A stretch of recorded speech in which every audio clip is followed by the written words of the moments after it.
한 주간 평안하셨습니까?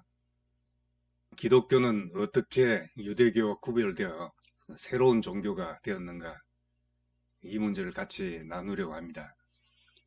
일반적으로 우리는 예수님이 전한 복음이 오순절 성령 강림 사건을 기폭제로 초대 예루살렘 교회를 통해 널리 퍼지고 이방 교회까지 전파되어 오늘 우리에게까지 오게 되었다고 생각을 합니다. 그런데 성경을 좀 더 깊이 살펴보면 바울이 전한 하나님의 아들 복음이 갈릴리에서 시작된 예수님의 하나님 나라의 복음, 그리고 예루살렘에서 시작된 초대교회의 말씀과 차이점도 발견할 수 있습니다. 예수님이 오늘날 기독교를 본다면 이것이 자신의 사역의 결과라고 말하실 수 있을 것인가에 대해 의문을 제기하는 사람들도 많습니다. 레자 아슬란 같은 신학자는 오늘날 기독교의 교리는 예수도 이해하지 못할 것이라고 말했습니다. 그래서 기독교가 예수의 종교가 아니라 바울의 종교라고 말하기도 합니다. 그런데 바울은 예수를 우리 주 예수 그리스도, 즉 주님이라고 말했습니다. 반면에 자신을 가리켜서는 그리스도 예수의 종 또는 예수 그리스도의 사도라고 말했습니다. 그는 다메섹에 있는 아나니아를 통해서 들은 계시, 내 이름을 이방인과 임금들과 이스라엘 자손들에게 전하기 위하여 택한 나의 그릇이라 한 말씀을 자기 정체성으로 삼고 산 사람입니다. 그러면 바울이 전한 복음과 사도들이 전한 복음의 차이는 어디서 오는 것입니까?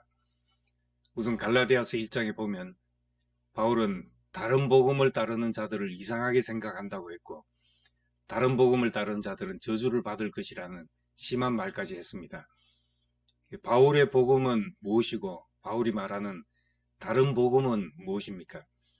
그가 말한 다른 복음이 베드로가 전한 복음을 두고 한 말은 아닌 것 같습니다. 갈라디아서 2장에 보면은 베드로가 전하는 복음이 할례 받은 사람에게 전하는 복음이라면 자기가 전하는 복음을 할례 받지 않은 사람에게 전하는 복음이라고 했습니다. 자신과 베드로는 복음을 전하는 대상이 다르다는 것을 말했습니다. 그래서 바울은 자신의 복음을 이방인들에게 전하는 복음이라고 했습니다. 베드로는 할례자에게, 자신은 이방인에게 보내졌다고 말하는 것은 서로의 역할을 인정하는 것입니다. 바울은 베드로가 유대인들에게 전하는 복음이 그들에게는 적절하고 필요한 복음이라고 인정한 것입니다. 이방인을 위한 복음과 유대인을 위한 복음이 서로를 인정하고 상대방에게 똑같이 되기를 강요하지 않는 한 서로에게 문제되지 않았을 것입니다. 또 베드로도 이방 사역에 충분히 동참할 수는 없었지만 베드로서 3장에 우리가 사랑하는 형제 바울도 그 받은 지혜대로 너희에게 이같이 썼다 한 것을 봐서 안디옥 식사 자리에서 있었던 갈등에도 불구하고 서로를 인정하고 있었습니다. 그런데 예루살렘을 중심으로 한 유대 교회 중에는 보수적인 율법주의 그리스도인들이 많이 있었습니다. 예수를 믿는 형제들에게 모세의 율법대로 할례받지 않으면 구원을 얻을 수 없다고 가르치는 사람들이 예루살렘 공의회 이후에도 여전히 남아 있었습니다. 이들은 주로 바리새파에서 예수를 믿게 된 사람들이었습니다. 전통에서 벗어난다는 것이 그토록 어려운 일입니다. 갈라디아서에서 바울이 상대하는 적대자들, 곧 다른 복음을 전하는 자들은 할례와 율법 준수를 강조하는 그리스도인들이었습니다. 다시 말해 기독교를 오직 유대교의 연장선에서 이해하고 예수님을 유대인들이 기다리던 메시아로 생각하여 받아들인 사람들입니다. 이들은 복음이라는 세수를 유대교라는 낡은 부대 속에 담으려는 사람들이었습니다. 바울의 대적자들이 전하는 할례 복음이 베드로가 전하는 할례자들을 위한 복음과 다른 점은 전파 대상과 관계없이 모두가 할례를 받아야 한다고 주장하는 점이었습니다. 이것은 복음을 전파하기보다 자기 삶의 방식을 다른 사람에게 강요하는 것과 같습니다. 바울은 이들과 달랐습니다. 유대인들에게 내가 유대인과 같이 된 것은 유대인들을 얻고자 하며 율법 있는 자들에게 내가 하나님께는 율법 없는 자가 아니요 도리어 그리스도의 율법 아래 있는 자이나 율법 없는 자같이 된 것은 율법 없는 자들을 얻고자 함이라. 약한 자들에게 내가 약한 자와 같이 된 것은 약한 자들을 얻고자 하며 내가 여러 사람에게 여러 모습이 된 것은 아무쪼록 몇 사람이라도 구원하고자 함이니 내가 복음을 위하여 모든 것을 행함은 복음에 참여하고자 함이라 했습니다. 이런 바울의 유연한 태도가 어떤 곳에 이르더라도 복음이 살아남을 수 있는 생명력이 되었습니다. 바울은 예수와 초대교회 복음으로부터 유대교적이며 민족주의적인 성향을 벗겨내서 복음을 보편화시킨 사람입니다.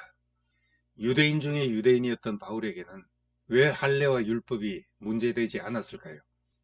그것은 복음이 더 근원적인 자리에 눈을 뜨게 해 유대인의 울타리를 넘고 하나님 앞에서 피조물로서 모든 사람이 차별 없음을 알았기 때문입니다.